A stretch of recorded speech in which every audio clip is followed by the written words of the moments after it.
Welcome to the Crazy Hat Chemist. So today we're doing another video on atomic structure and electrons and atoms. Boom! Today we're talking about Hund's rule. So, multiple slides here.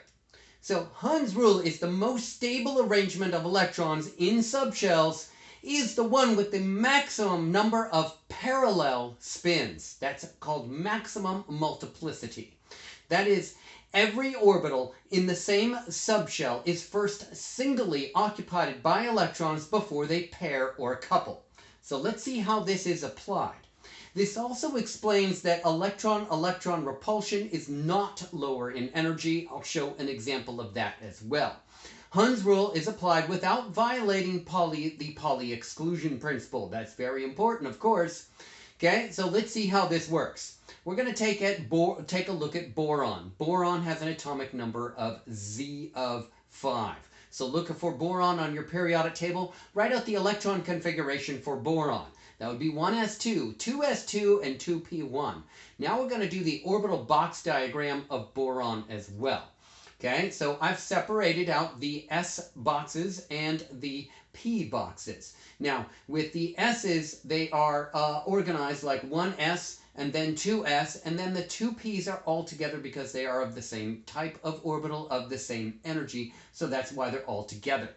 Okay, so let's place the electrons here in these orbital box diagram here as in order as you're supposed to. So, we've already done hydrogen, we've already done helium, we're kind of jumping forward here with boron, but that's okay.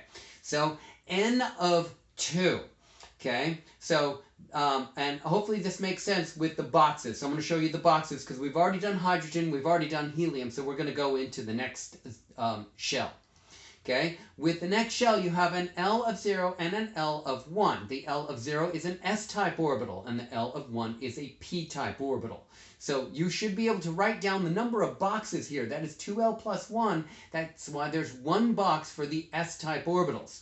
2L plus 1 will give you 3, and that's 3 boxes for the P-type orbital. So no matter what the N value is for P-type orbitals, it's always 3 boxes.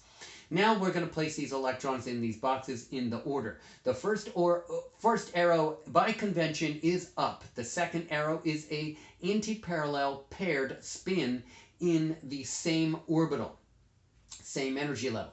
Now we're going to jump into the next orbital, the next energy level, which is 2s. There's an up arrow right there. Then the next electron is going to go in that same orbital, anti-parallel spin right there. Okay, so that is a total of 4 electrons. Now I'm going to place the single electron in the 2p orbital. It's always in the 2p orbital on the left-hand side first, and there it is. I am done. Now we're going to figure out if this paramagnetic or diamagnetic. Okay, paramagnetic or diamagnetic. So make sure that you review that lecture video to figure out paramagnetism or diamagnetism. Okay, paramagnetism is when you have unpaired electrons, so this is paramagnetic. That means that boron will be attracted to a magnetic or an electric field.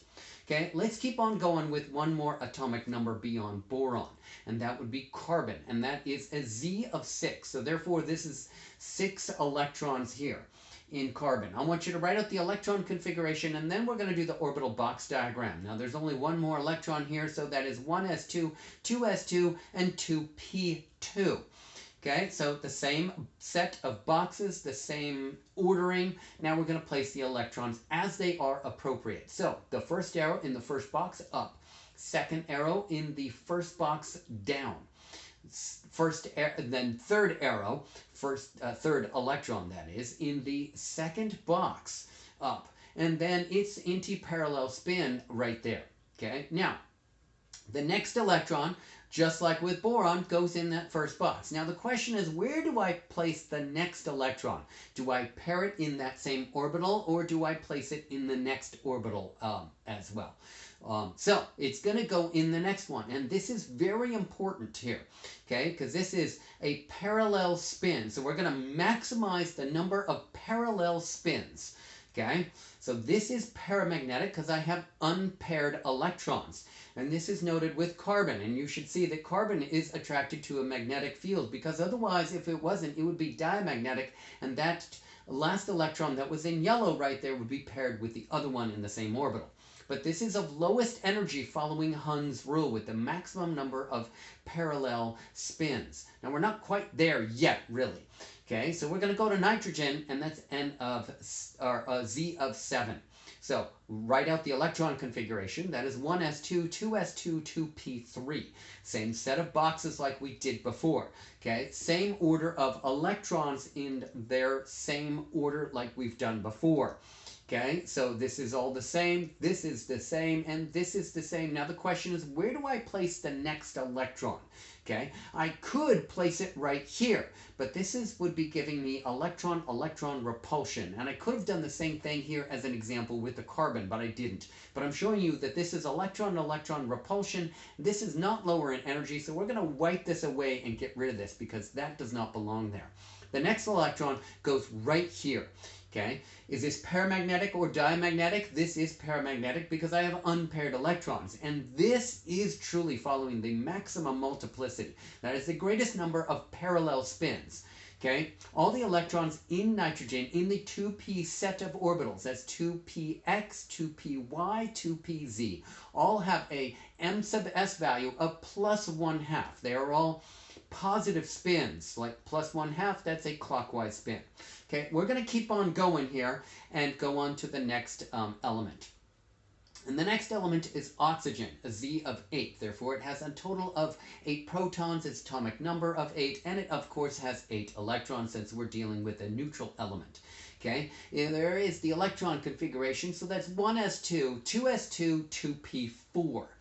Okay, and we're going to place these electrons in the order of which we are supposed to place them. That's just like before what we are doing. No question. We should be fine with that. Now we're going to do the same thing in the 2p subset of orbitals. That's an up. The next one is an up. The next one is an up. And now is the time that I place the arrow of the opposite spin in the first box of which I started. And that is right there.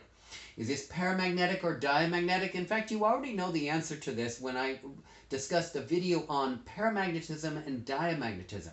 Okay, and oxygen is paramagnetic. That means it's attracted to an electric field, a very strong magnet.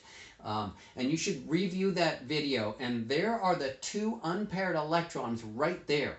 And that's showing you that it is paramagnetic. All right, let's go on to the next element. That is fluorine. That's a Z of 9. That's the atomic number of 9. Okay, therefore it has 9 electrons. 9 protons, of course, too, but we're doing electron configurations in orbital box diagrams. So the electron configuration is 1s2, 2s2, 2p5. Okay, so same set of boxes and same ordering of where I place the electrons and how I place the electrons. They keep on popping in there as we've placed them. Again, Hund's rule is the maximum multiplicity. That is the maximum number of parallel spins. This is the maximum number of parallel spins.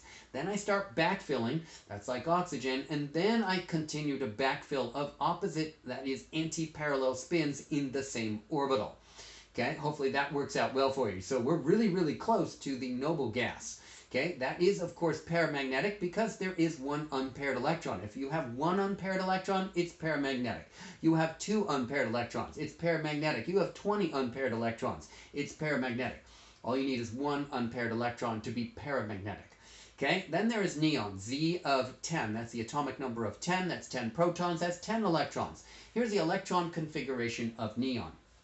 And that's 1s2, 2s2, 2p6, neon. Okay, and then here are the boxes. We're going to do them in the same order as placing those electrons. Up, down, and then up, and then down, and then down. Now we're going to ask, is this paramagnetic or diamagnetic? Now, all of the electrons are paired, so this is diamagnetic. So neon is not attracted to an electric field. That's very important. Okay, this is the second noble gas. Helium was the first. That is also diamagnetic. Neon has a completely filled outer shell, and all electrons are paired. Therefore, it's diamagnetic, just like what we wrote down there. And it's not attracted to a magnetic field. And experiments concur with this same result here. So, the maximum number of electrons in an orbital is 2. I had mentioned this in a previous video, but I want to point this out to you. So I have circled some orbitals here for you.